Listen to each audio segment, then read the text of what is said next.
తెలంగాణలో ప్రస్తుతం BRS versus Congress గా రాజకీయాలు మారిపోయాయి. తెలంగాణ గత బీఆర్ఎస్ అవినీతి పాలన వల్ల 10 ఏళ్లు వెనక్కిపోయిందని కాంగ్రెస్ ఆరోపణలు చేస్తుంది. మరోవైపు బీఆర్ఎస్ పార్టీ అమలుకు సాధ్యం కాని హామీలు ఇచ్చి కాంగ్రెస్ అధికారంలోకి వచ్చిందని రివర్స్ లో కౌంటర్ వేస్తుంది. మొత్తంగా ప్రస్తుతం రాజకీయాలు బీఆర్ఎస్ వర్సెస్ కాంగ్రెస్ లా రసవత్తరంగా మారాయి. ఈ క్రమంలో బీఆర్ఎస్ నేతలు కార్యకర్తలపై ఇటీవల కాంగ్రెస్ ప్రభుత్వం పోలీసుల మీద ఒత్తిడి తీసుకొచ్చి అక్రమ కేసులు బనాయిస్తుందని బీఆర్ఎస్ నేతలు తీవ్ర స్థాయిలో మండిపడుతున్నారు. ఈ క్రమంలో ప్రస్తుతం బీఆర్ఎస్ ఎమ్మెల్సీ కల్వకుంట్ల కవిత మరోసారి రేవంత్ సర్కార్ పై సంచలన వ్యాఖ్యలు చేశారు. బీఆర్ఎస్ కార్యకర్తలపై అక్రమ కేసులపై తీవ్రంగా మండిపడ్డారు. రేవంత్ సర్కారు చేస్తున్న అక్రమాలను తాము పింక్ బుక్ లో రాస్తున్నామని తెలిపారు. అంతేకాకుండా అధికారంలోకి వచ్చిన వెంటనే రిటర్న్ గిఫ్ట్ ఉంటుందని అన్నారు. లెక్కలు ఎలా రాయాలో మీకే కాదు మాకు కూడా తెలుసన్నారు. కాంగ్రెస్ ప్రభుత్వం కక్షపూరితంగా వ్యవహరిస్తుందని రైతు డిక్లరేషన్ పై నిలదీస్తారని రాహుల్ గాంధీ వరంగల్ పర్యటనను రద్దు చేసుకున్నారని ఎద్దేవా చేశారు. సోషల్ మీడియాలో రేవంత్ ప్రభుత్వం తప్పుల్ని బయట పెడితే వెంటనే కేసులు పెడుతున్నారని అన్నారు. దేశవ్యాప్తంగా రాజ్యాంగాన్ని పట్టుకుని రాహుల్ గాంధీ తిరుగుతున్నారని, తెలంగాణలో మాత్రం రేవంత్ రెడ్డి రాజ్యాంగాన్ని కూనీ చేస్తున్నారని కవిత తీవ్ర స్థాయిలో మండిపడ్డారు. కాంగ్రెస్ పార్టీ అంటేనే దగా, మోసం అని విమర్శించారు. కేసీఆర్ హయాంలో స్టేట్ లో నీళ్లు, నిధులు, నియామకాలు జరిగాయని, కేసీఆర్ తెలంగాణ ఉద్యమానికి భయపడి 2001లో ఆగ మేఘాలపై దేవాదుల ప్రాజెక్టుకు చంద్రబాబు శంకుస్థాపన చేశారని గుర్తు చేశారు. కానీ ఉమ్మడి రాష్ట్రంలో ఆ ప్రాజెక్టు ముందుకు సాగలేదన్నారు.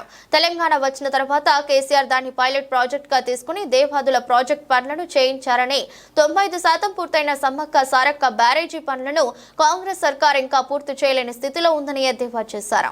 జనగామ జిల్లా అంటే ఆంధ్రప్రదేశ్లో ఉన్నప్పుడు అసలు తెలంగాణలోని ఎట్లా మోసం చేసిండ్రో చూడాలంటే మనం జనగామలో అన్న చెప్పినట్టు దేవాదుల ప్రాజెక్ట్ ఒకటి చూస్తే సరిపోతుంది అన్నట్టు. ఆనాడు కేసీఆర్ గారు 2001లో జెండా ఎత్తంగానే ఆగ మేఘాల మీద హెలికాప్టర్ వేసుకొని చంద్రబాబు నాయుడు గారు వచ్చి ఇక్కడ పునాదిరా వేసి ఆయన వెళ్ళిపోయాడు. అంటే జనరల్గా మనం ఏదైనా ప్రాజెక్ట్ కట్టాలంటే దానికి ఏదైనా సోర్స్ ఉండాలి, ఏదన్నా ఒక దగ్గర నుంచి వాటర్ తీసుకుంటాం అనేటటువంటి ప్లానింగ్ ఉండాలి, ఇంజనీరింగ్ ఉండాలి, అవి తీసుకున్న వాటర్ ఎటుపోతుంది అన్నటువంటి ఒక ఆలోచన ఉండాలి. కానీ అది ఏది లేకుండా ఆగ మేఘాల మీద ఇక్కడ ఉద్యమం ప్రారంభమైంది, గోదావరి నీళ్ళ గురించి మాట్లాడుతున్నారని చెప్పి వచ్చి ఒక ఫౌండేషన్ స్టోన్ వేసిపోతే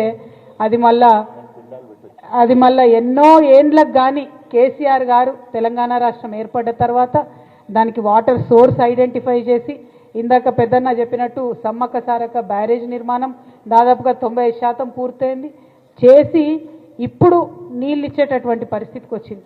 అంటే ఆనాడు ఎంత మోసం చేసింది. ఉద్యమం అని పేరెత్తంగానే గులాబీ జెండా ఎగరంగానే దెబ్బకొచ్చి ప్రాజెక్టు ఆనాడు శంకుస్థాపన చేసిండ్రు. కానీ తర్వాత ఎవ్వరు కూడా మళ్ళీ దాన్ని పట్టించుకోలేదు. అన్న చెప్పినట్టుగా ఉద్యమ సందర్భంలో మనం పోయి దేవాదుల ప్రాజెక్ట్ కాడ పిండాలు పెట్టి వచ్చినటువంటి పరిస్థితి ఉండే. కానీ ఇవాళ తెలంగాణ రాష్ట్రం వచ్చినాక మన ఊర్లకు నీళ్లు వారినాయి, నిధులు కూడా వారినాయి అదేవిధంగా. కానీ ఈ గత సంవత్సర కాలంగా చూస్తే 95% మనం సమ్మక్క సారలక్క బ్యారేజ్ పనులు పూర్తి చేసి ఉన్నాం. ఆ మిగతా 5% అంటే ఏనుగెళ్ళింది తోక చిక్కింది అన్నట్టు ఉంది పరిస్థితి. అంది ఆ మిగతా 5% పనులు చేయలేని చేతగాని దద్దమ్మ ప్రభుత్వం కాంగ్రెస్ ప్రభుత్వం అని నేను జనగామ జిల్లా ప్రజలందరూ కూడా గుర్తు చేస్తా ఉన్నా. ఎందుకోసం ఈ మాట చెప్తా ఉన్నామంటే కేసీఆర్ గారు అన్ని చేసి పెట్టిపోయారు, అనుమతులు ఇచ్చిండ్రు, బ్యారేజ్ కన్స్ట్రక్షన్ ఆల్మోస్ట్ అయిపోయింది, everything is done. Devadula finish అవ్వాలంటే ఇంకా 5% పని ఉందంతే. అది కూడా సంవత్సరం నుంచి తట్టెడు మట్టి కూడా ఎత్తిపోయకుండా మరి కాంట్రాక్టర్లకు మాత్రం బిల్లుల మీద బిల్లులు ఇస్తున్నారు తప్పితే తట్టెడు మట్టి కూడా ఎత్తిపోయలే.